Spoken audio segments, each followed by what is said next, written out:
couche de forme recouvre l'ensemble des remblais et le fond des déblais. C'est un ouvrage clé dont le niveau de qualité et de performance est très élevé. Il doit assurer la résistance de la chaussée et la régularité du nivellement. C'est la dernière étape avant l'intervention des entreprises routières qui réalisent les couches d'enrobés.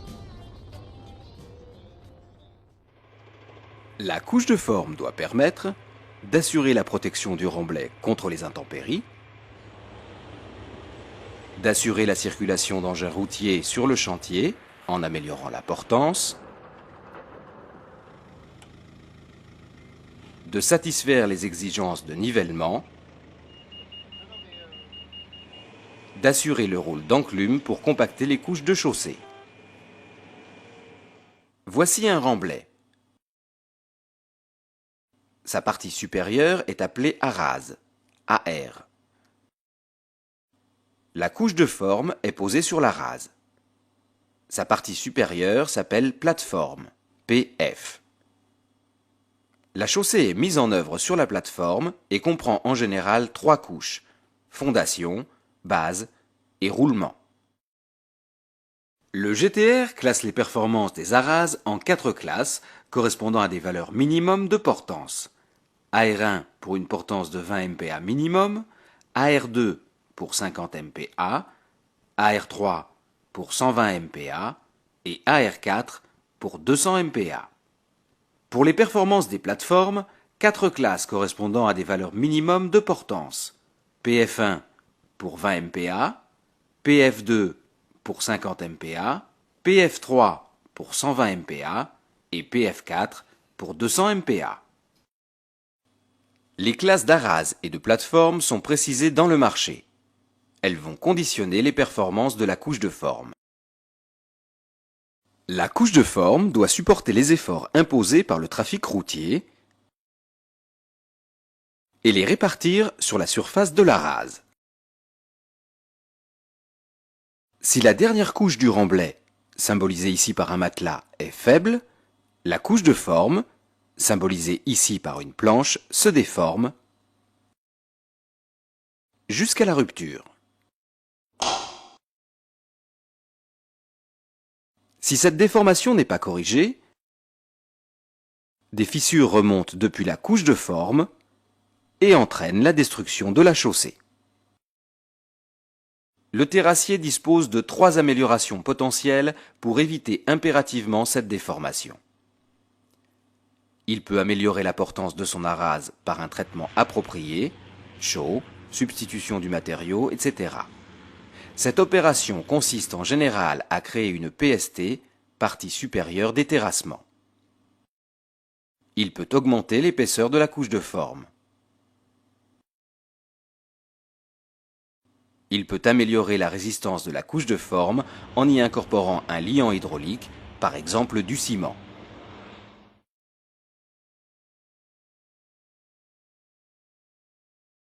Connaissant les performances imposées par le marché, d'une part de la rase, ici AR2 égale 50 MPa, et d'autre part de la classe de plateforme, ici PF3 égale 120 MPa, l'entreprise doit arrêter les caractéristiques de la couche de forme. En fonction du matériau disponible, ici du A1 et du A2, l'entreprise s'appuie sur le GTR pour connaître ses conditions de mise en œuvre et les liants éventuels à y incorporer.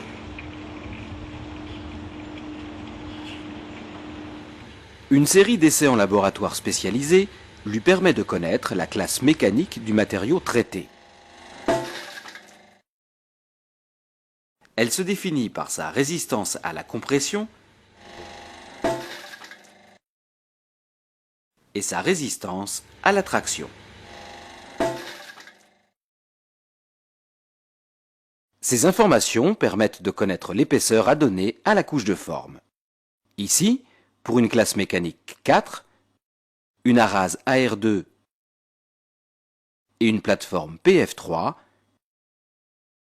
l'épaisseur à donner à la couche de forme est de 30 cm.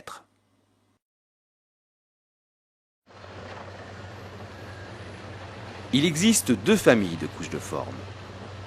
Les couches de forme en matériaux non traités, généralement des graves, Les couches de forme en matériaux traités, généralement des sols fins. Le traitement peut être réalisé en place ou en centrale.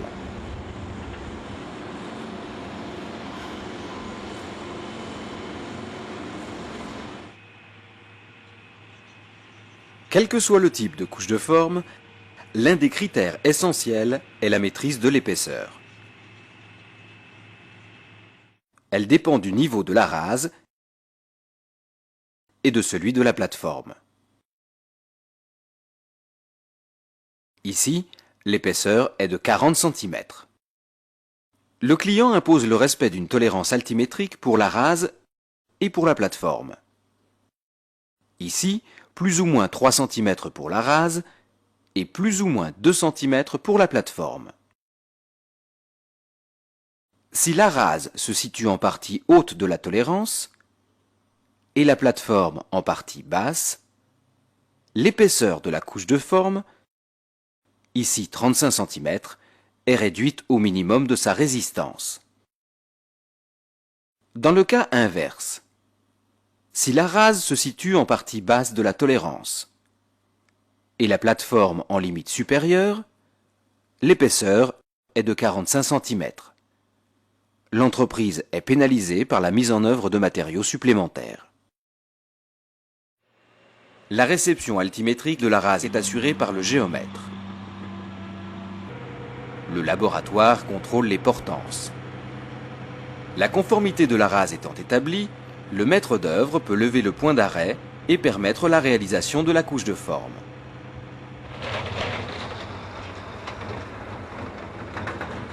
Les prescriptions de mise en œuvre des couches de forme sont comparables à celles appliquées au remblai.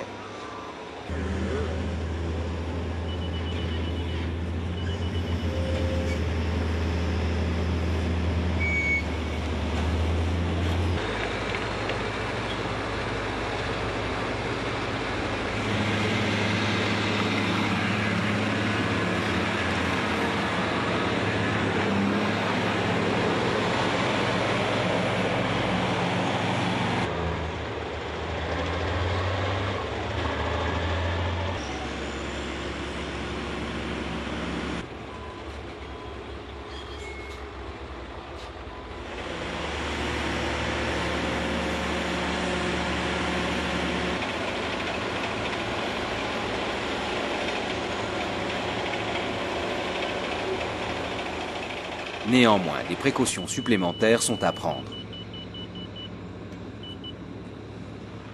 L'un des critères essentiels est la maîtrise de l'épaisseur.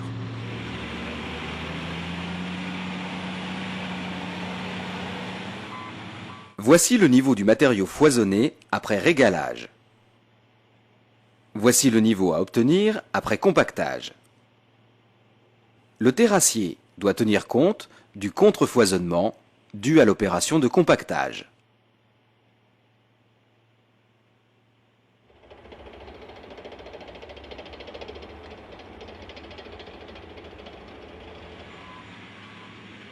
Voici le niveau après compactage et le niveau théorique de la plateforme. Le terrassier prévoit une surépaisseur qui permet le réglage à la raboteuse pour atteindre la cote définitive.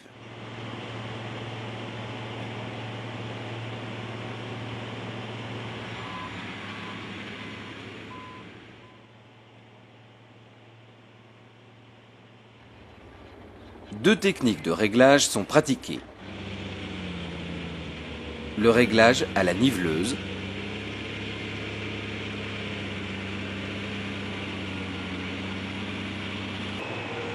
le réglage à la raboteuse, plus précis et garantissant de meilleurs rendements.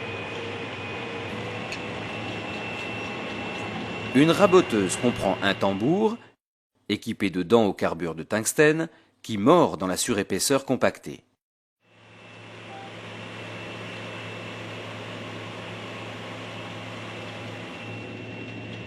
Le matériau ainsi raboté est récupéré et évacué par le camion suiveur.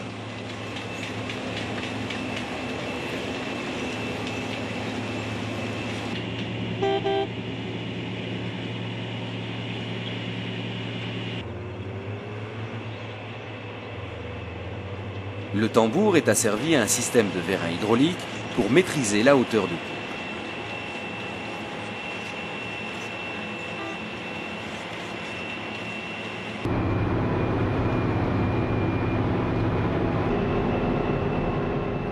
À partir d'un plan virtuel, décrit par le laser et capté par les deux prismes, le tambour est automatiquement positionné à la coque.